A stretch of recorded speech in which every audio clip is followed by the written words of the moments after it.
Fill her up. You're listening to the Gas Digital Network.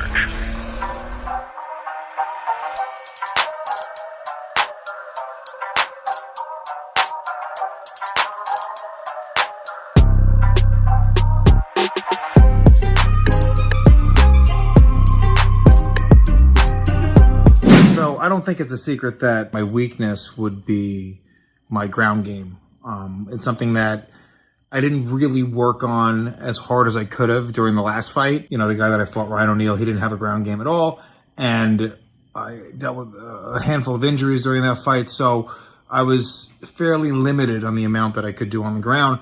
This time, I know I'm dealing with a much more accomplished guy. I know Ellis has been training jiu-jitsu for a long time, and he takes it pretty seriously. So I got to take it super seriously. And I am. I mean, I'm training pretty seriously right now.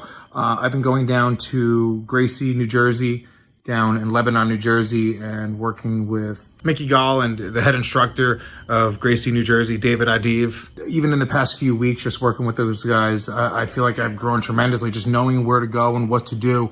It's a huge confidence booster. Right one leg straight, knee, good job, turn, and block the other side, beautiful. Right now where it's at, it's like I'm only training with really high level guys, and it will break you psychologically. Just to not be able to make the progress you want to make, it really fucks with your head. You're like, God damn it, dude, what am I going to do? But then I roll with somebody that doesn't have as much experience, and I'm like, holy shit, I'm doing way better than I've ever done before. I'm way more knowledgeable. I feel way more comfortable.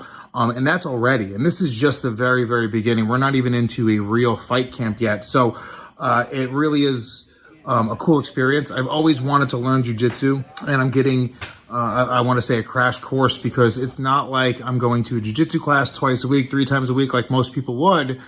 I'm working with really accomplished high-level black belt jiu-jitsu players that are specifically focused on helping me get better. So it's really small groups, personalized attention, and I'm doing it a few days a week right now, at least 3 or 4 days a week, where I'm focusing just on jiu-jitsu, beyond the sparring, beyond the Muay Thai training, beyond the conditioning and the weightlifting. Yeah, right now it feels really good to be doing this.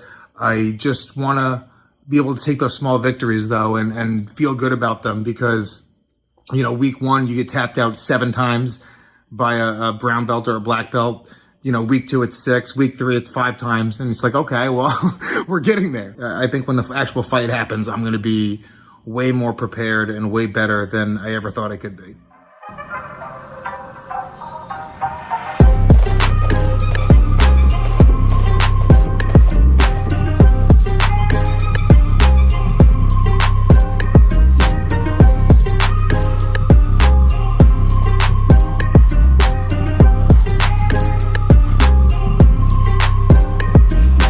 It's such a hard thing where, like, you want to fight in general, but then also trying to get good enough to fight someone who is better than you, who has more experience.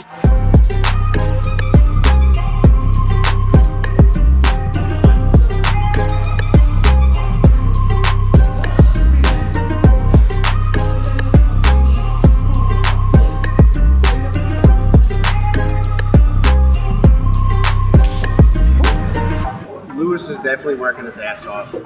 Lewis, I would say, is a black belt at getting his ass kicked. he's a fucking natural at just getting his fucking cheeks clapped, and it's going to serve him well.